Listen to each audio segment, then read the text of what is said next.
Betting apps promote చేస్తే రంగు పడుద్ది. ఎస్, పోలీస్ సింగం వార్నింగ్ ఇది. భద్రం, బీ కేర్ఫుల్ బ్రదరు, బెట్టింగ్ జోలికి వెళ్లకుండా ఉండడం బెటరు అంటూ సలహా ఇస్తున్నారు మన ఖాకీ సింగం. ఆయన యూనిఫామ్ లో ఉన్నా లేకున్నా సమాజ హితమే తన అభిమతం అంటూ ముందుకు సాగుతున్నారు. బెట్టింగ్ యాప్స్ భరతం పడుతున్నారు. ఇటీవల కాలంలో ఐపీఎస్ అధికారి తెలంగాణ ఆర్టీసీ ఎండీ సజ్జనార్ తనదైన శైలిలో సైబర్ నేరాలకు అడ్డుకట్ట వేసే ప్రయత్నం చేస్తున్నారు. యూత్ నిర్లక్ష్యంగా చేసుకుని బెట్టింగ్ యాప్ల వైపు మళ్లించే సోషల్ మీడియా ఇన్ఫ్లుయెన్సర్స్ పై చర్యలు తీసుకోవాలని స్థానిక పోలీసులకు సజ్జనార్ సూచిస్తున్నారు. తన ట్వీట్స్ కు ఇన్ఫ్లుయెన్సర్స్ ను ట్యాగ్ చేసి పోలీసులను అలర్ట్ చేస్తున్నారు. ఈ క్రమంలో స్థానిక పోలీసులు బెట్టింగ్ యాప్ ప్రమోటర్స్ కు తగిన బుద్ధి చెప్తున్నారు. దీంతో వైజాగ్ పోలీసులు లోకల్ బాయ్ నానిని అరెస్ట్ చేసి లోపలేశారు. అలాగే సూర్యాపేటకు చెందిన భయ్యా సన్నీ యాదవ్ కు కూడా పోలీస్ ట్రీట్మెంట్ ఇచ్చారు. సజ్జనార్ చొరవతో పోలీసులు బెట్టింగ్ యాప్లపై సీరియస్ గా దృష్టి సారించడంతో తెలుగు రాష్ట్రాల్లోని ఇన్ఫ్లుయెన్సర్స్ తమ సోషల్ మీడియా ఖాతాల్లోని బెట్టింగ్ యాప్ ప్రమోషన్స్. ఏ రాజు, ఎవరా అమ్మాయి? ఇది మ్యారేజ్ ఇన్విటేషన్ కాదు, నేను కొత్త బిజినెస్ స్టార్ట్ చేస్తున్నాను. కానీ ఎలా? బాస్ వాలా బీ ద బాస్. వీడియోస్ ను తొలగిస్తున్నట్టు తెలుస్తోంది. ఐపీఎల్ సీజన్ ప్రారంభం కానున్న నేపథ్యంలో బెట్టింగ్లపై ఓ కన్నేయాలని పోలీసులను నెటిజన్స్ కోరుతున్నారు. ఇక బెట్టింగ్ భూతం వల్ల చాలా మంది అప్పుల పాలై ఆత్మహత్య చేసుకుంటున్నారు. బెట్టింగ్ ను అరికట్టేందుకు ప్రభుత్వాలు కృషి చేయాలంటున్న సీనియర్ ఐపీఎస్ సజ్జనార్తో మా principal correspondent Praneetha face to face. Uniform సర్వీసెస్లో లేకపోయినా సరే ప్రతిరోజు కూడా ఏదో ఒక పబ్లిక్ అడ్వైజరీ చేస్తూనే ఉన్నారు సీనియర్ ఐపీఎస్ సజ్జనార్. ఒకటి కాదు, రెండు కాదు, ఇటీవల కాలంలో చాలా కేసెస్కి సంబంధించినటువంటి అడ్వైజరీస్ ఎంతోమందికి ఉపయోగపడ్డాయి. అసలు ఈ పబ్లిక్ అడ్వైజరీస్ వెనుక ఉన్నటువంటి రీజన్ ఏంటి? మనతో మాట్లాడేందుకు RTC MD senior IPS Sajjanar మనతో ఉన్నారు. Sir, good morning. How are you sir? Sir, recent టైమ్స్లో చాలా వరకు పబ్లిక్ అడ్వైజరీ మెసేజెస్ మీరు ట్వీట్స్ రూపంలో కానీ మెసేజెస్ రూపంలో కానీ చేస్తూనే ఉన్నారు. అంటే మెయిన్ రీజన్ ఏంటి సార్? క్రైమ్ అనేది ఆపడం ఒక ప్రివెన్షన్ అనేది అయితే, ఇంకోటి వైపు detection. So detection always comes later on. So మనము ప్రివెంట్ చేయడమే మనము ఫోకస్ చేయాల్సిన బాధ్యత ప్రతి ఒక్క పోలీస్ పైన ఉంది. ముఖ్యంగా మీరు సైబరాబాద్లో ఉన్నట్టు చూశారు, ప్రతిసారి కూడా ఏదో అడ్వైజర్ ఇచ్చింది. ఎందుకంటే ఎవరో చదివిన వాళ్ళు నలుగురు చెప్తారు, మళ్ళీ వాళ్ళు నలుగురు చెప్తారు.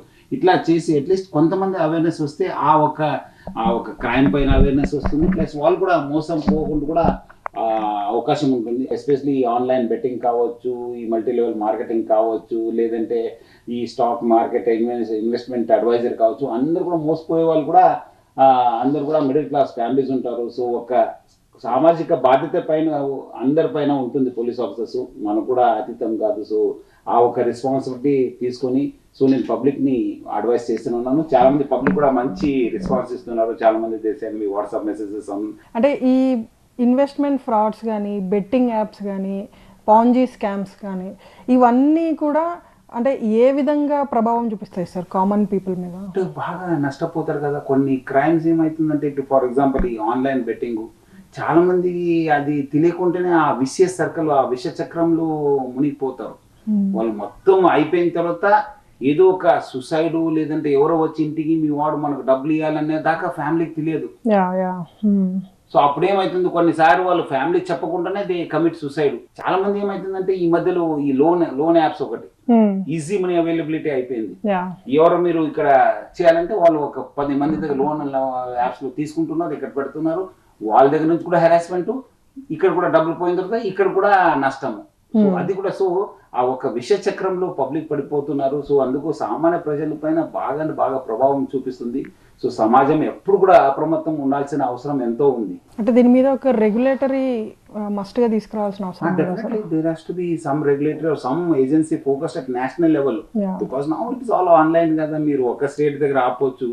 అది అంతకుముందు 15-20 years బ్యాక్ ఉన్నట్లేదు. అప్పుడు అంతకుముందు కూడా మట్కా ఉండేది, మన దగ్గర సట్టా ఉండేది. అది అంతా పోయింది. ఇప్పుడు nothing is available because everything has become online. ఇప్పుడు మోస్ట్లీ 18 to 30 years వాళ్ళు, 18 ఎందుకు 15 years నుంచి ఒకసారి స్కూల్ నుంచేనే వాళ్ళు దే ఆర్ స్లోగా అలవాటు అయిపోతున్నారు. కాలేజ్కి వచ్చిన తర్వాత ఇంకా అలవాటు అయ్యి, బికాస్ ఈ యాప్స్ ఉండడంతో, లోన్ యాప్స్ ఉండడంతో ఈజీ మనీ అవైలబుల్ వస్తుంది, వాళ్ళు పెట్టేస్తున్నారు, తర్వాత నష్టపోతున్నారు. 18 to 30 ఇయర్స్ వాళ్ళు చాలా అంటే చాలా నష్టపోతున్నారు. ఈ ఇన్ఫ్లుయెన్సర్స్ వైజ్ అంటే మీ దృష్టికి వచ్చినవా లేదంటే మీరే చూస్తూ ఉంటే కంప్లైంట్ చేశారా సార్? ఎట్లా? లేదు, నాకు చాలా మంది పబ్లిక్ పంపించారు, ప్రెస్ ఫ్రెండ్స్, మీడియా ఫ్రెండ్స్ ఇలాంటి వాళ్ళు కూడా పంపించారు, ఇట్లా ప్రమోట్ చేస్తున్నారు సార్ వీళ్ళని చెప్పి. ఎందుకంటే బిగ్ మనీ కదా అది, because they have lot of followers కదా. సో ఓకే, వాళ్ళు మంచి పని కోసం, నేను లాస్ట్ టైం కూడా లాస్ట్ ఇయర్ వెళ్ళాను, అప్పుడు వెళ్ళినప్పుడు కూడా సోషల్ మీడియా ఇన్ఫ్లుయెన్సర్స్ మీట్ ఉంటే అక్కడ వెళ్ళాను, అక్కడ కూడా చెప్పడం జరిగింది. బట్ ఏమంటే వాళ్ళందరూ కూడా ఏదో ఒక కమర్షియల్ యాక్టివిటీ, డబ్బులు సంపాదించాలని చెప్పి చూస్తారు కానీ వాళ్ళని ప్రమోట్ చేసుకోవడం చేస్తారు కానీ పబ్లిక్ పైన ఏం అవుతుంది అనేది వాళ్ళకు ఉండలేదు. నేను యూత్ కోరుతున్నాను, please be away from all this betting apps కావచ్చు, పాంజీ స్కీమ్స్ గురించి కావచ్చు, లేదంటే ఇన్వెస్ట్మెంట్ ఫ్రాడ్స్ గురించి కానీ డబ్బులు ఊరికే రావు.